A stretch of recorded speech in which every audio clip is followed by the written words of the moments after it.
Pakistan's airspace, Pakistan's land, Pakistan's ADIZ.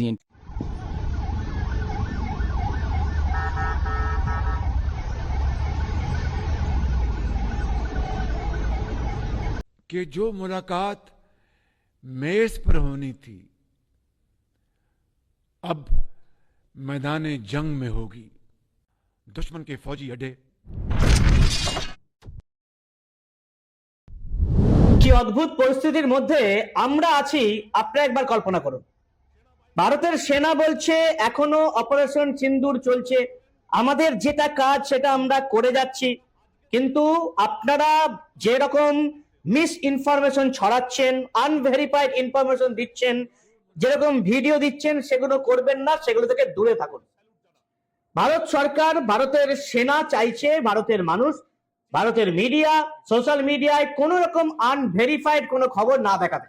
অন্যদিকে পাকিস্তান আজকে রবিবারে বিজয় উৎসব পালন করছে, তাদের দেশ নাকি ভারতের বিরুদ্ধে যুদ্ধে জিতেছে, ভারতের বিরুদ্ধে যুদ্ধে জিতে পাকিস্তানের প্রধানমন্ত্রী শাহবাজ শরীফের নির্দেশে ঘোষণায় পাকিস্তান আজকে বিজয় উৎসব পালন করছে। এবং এই যে সিজফায়ার ঘোষণা হলো আগামী গতকাল, তারপরে পাকিস্তানের সেনাবাহিনী সাংবাদিক সম্মেলন করে পরিষ্কার ঘোষণা করে দিল যে পুলওয়ামা কাণ্ডে ভারতের সেনার যে আধা সেনার যে সিআরপিএফ বাহিনীর বাস উড়িয়ে দিয়েছিল, আপনারা দেখেছেন 42-44 জন সেনার মৃত্যু হয়েছিল, সেটাও পাকিস্তানের টেকনিক্যাল ব্রিলিয়ান্স ছিল। পাকিস্তান সেনা সেটা করেছে, পাকিস্তানের সেনা স্বীকার করে দিচ্ছে। ঠিক এই মুহূর্তে কি পরিস্থিতি?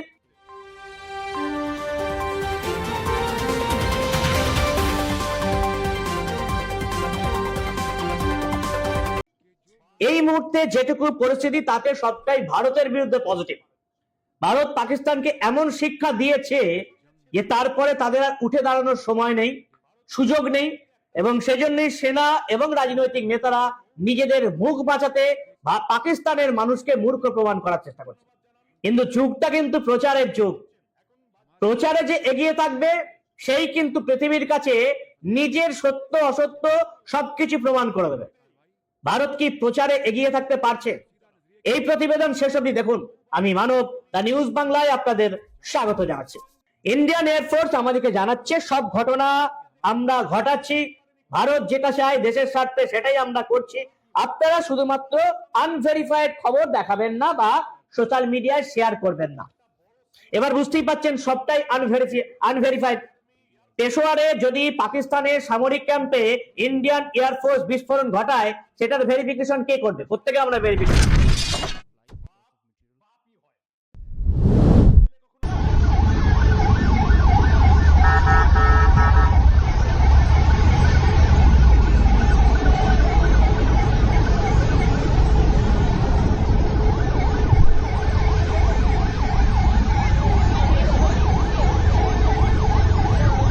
এই যে সারগোথা যেখানে বিস্ফোরণ হয়েছে, কি করে ভেরিফিকেশন করব?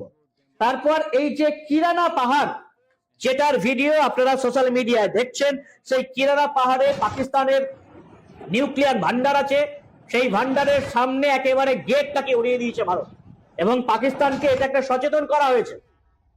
যেটুকু আমরা জানতে পারছি যে ভারত এই মুহূর্তে গতকাল ভোর থেকে প্রায় পাকিস্তানের 11টা মিলিটারি এয়ারবেস একেবারে ধ্বংস করে দিয়েছে। এক একটা এয়ারবেসে 40 থেকে 50 জন বিমান বাহিনীর সৈনিকদের মৃত্যু হয়েছে, শয়ে শয়ে নিহত হয়েছে পাকিস্তানের এই 11টা এয়ারবেস উড়ে যাওয়ার ফলে। ভারতের নেক্সট টার্গেট ছিল একেবারে নিউক্লিয়ার অ্যাটাক, নিউক্লিয়ার যেখানে জিনিসপত্র আছে পাকিস্তানের, নিউক্লিয়ার বোমা যেগুলো আছে সেখানে অ্যাটাক করে পুরোটা ধ্বংস করে দেওয়া। এবং পাকিস্তানের পরিকল্পনা ছিল যে এইভাবে হার না মেনে ভারতের কোন শহরে নিউক্লিয়ার বোমা ফাটানো। এটা কে জানাচ্ছে? এটা জানাচ্ছে নাকি আমেরিকার সংবাদ মাধ্যমরা।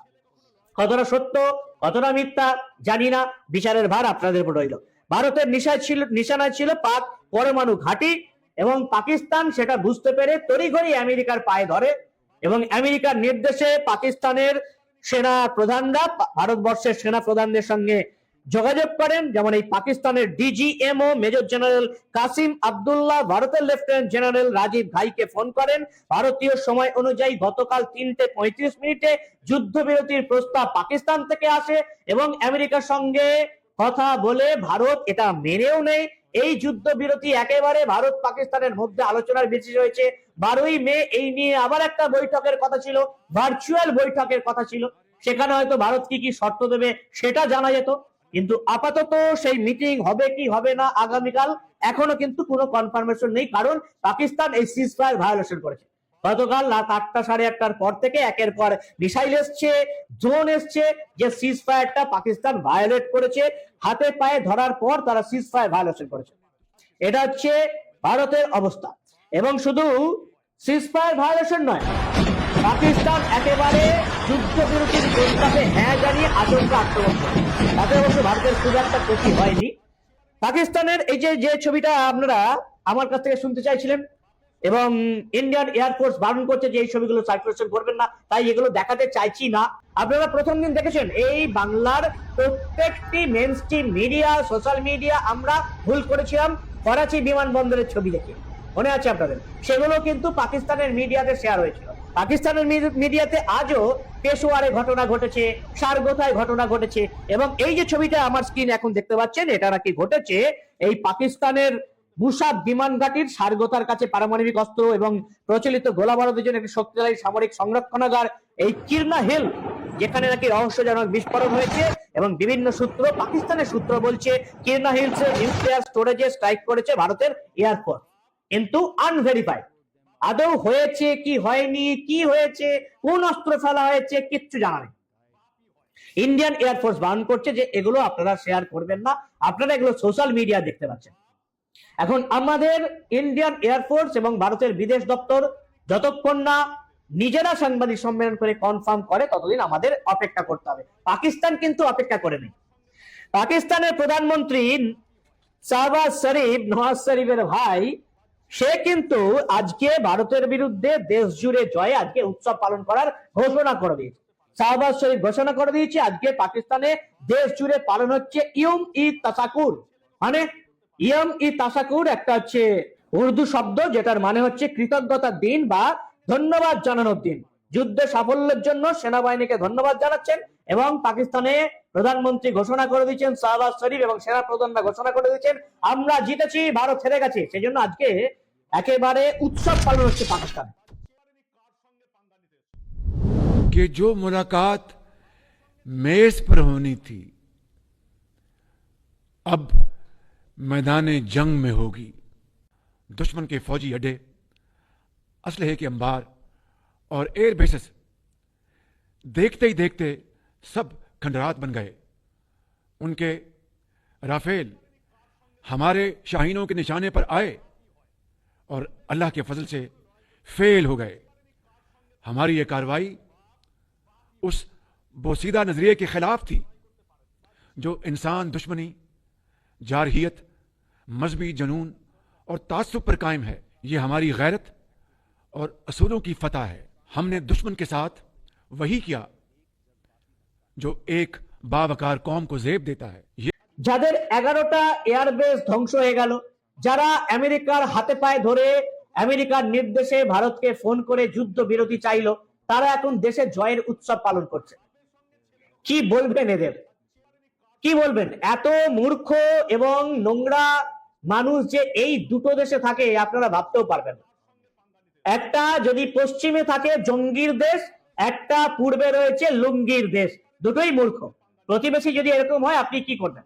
ভারত কিন্তু একেবারে পাকিস্তানকে নাস্তানাবুদ করে দিয়েছে, বেছে বেছে টার্গেট। প্রথমে একেবারে মিলিটারি ইনস্টলেশন অ্যাটাক করা হয়েছে, ঠিক তার আগে টেরর বেস অ্যাটাক হয়েছে। এই যে ম্যাপটা দেখছেন, একেবারে পাকিস্তানের প্রত্যেকটা পয়েন্ট ওয়াইজ প্রথমে টেরর বেস অ্যাটাক হলো, জঙ্গিদের একেবারে ধ্বংস করা হলো, তারপরে পাকিস্তানের আর্মি এয়ারবেস গুলো ধ্বংস করা হয়েছে। এরপরে টার্গেট ছিল নিউক্লিয়ার বেস গুলো, যার জন্য পাকিস্তান আগে ভাগে হাতে পায়ে ধরে ক্ষমা চাইল। এই হচ্ছে এখনকার গল্প। এবার প্রশ্ন উঠবে, আমাদের প্রত্যেকের দুটো সত্তা আছে। আমাদের একটা যেমন সাংবাদিক সত্তা, একটা তেমনি মানুষ, সাধারণ মানুষ সত্তা। আমার সাংবাদিক সত্তা বলছে এই পর্যন্ত খবর, কিন্তু আমার মানুষের সত্তা, আমার সোশ্যাল মিডিয়া আমাকে পোস্ট করতে বাধ্য করছে যে এই পাকিস্তানকে ছেড়ে দেওয়া উচিত নয়। যারা 78 বছরে শোধরায়নি, 5 থেকে 6টা যুদ্ধের পরেও শোধরায়নি, তারা কোনোদিন শোধরাবে না, তার প্রমাণ এরা দিয়ে দিয়েছে। এরা যুদ্ধবিরতি ঘোষণা হওয়ার পরের মুহূর্তেই সাংবাদিক সম্মেলন করে বলছে পুলওয়ামা কাণ্ড আমরাই ঘটিয়েছি। আমাদের এখানে সেকুমাকোরা এতদিন পুলওয়ামা কাণ্ডের জন্য মোদিকে দায়ী করত, তাদের মুখে একেবারে ঝামা ঘষে দিয়ে পাকিস্তানের সেনা পরিষ্কার বলছেন, পাকিস্তানের নৌসেনার সহকারী প্রধান এয়ার ভাইস মার্শাল, যে কোনো ব্যক্তি নয়, নৌসেনার প্রধান air vice marshal Aurangzeb Chowdhury প্রকাশ্যে বলে দিয়েছেন আমাদের কৌশলগত দক্ষতার নমুনা পুলওয়ামা কাণ্ড। দেখুন আপনারা। If Pakistan's airspace, Pakistan's land, Pakistan's ADIZ and territorial waters, there's no compromise. There's no compromise. Pakistan's people, when they are threatened, their loss of life, loss of material, it cannot go unnoticed, cannot go like that. We owe it to our nation. And the pride and the trust the Pakistani nation has on our armed forces, we have always upheld it at all cost.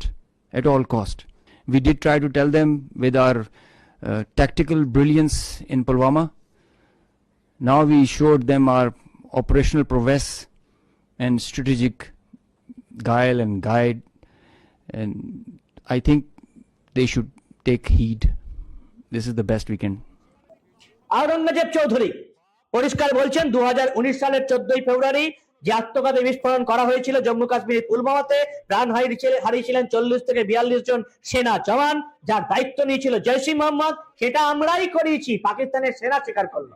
আমাদের দেশের সেকুলাররা, সেকুমাকুরা, CPM, Trinamool, কংগ্রেসের তরফ থেকে এই ঘটনার জন্য মোদিকে দায়ী করা হয়, যে ঘটনার দায়িত্ব নিচ্ছে সবার সামনে পাকিস্তানের সেনা প্রধানরা। কি বলবেন? তবে এই যুদ্ধের পর বেশ কিছু মিথ কিন্তু ভেঙে গুঁড়িয়ে গেছে।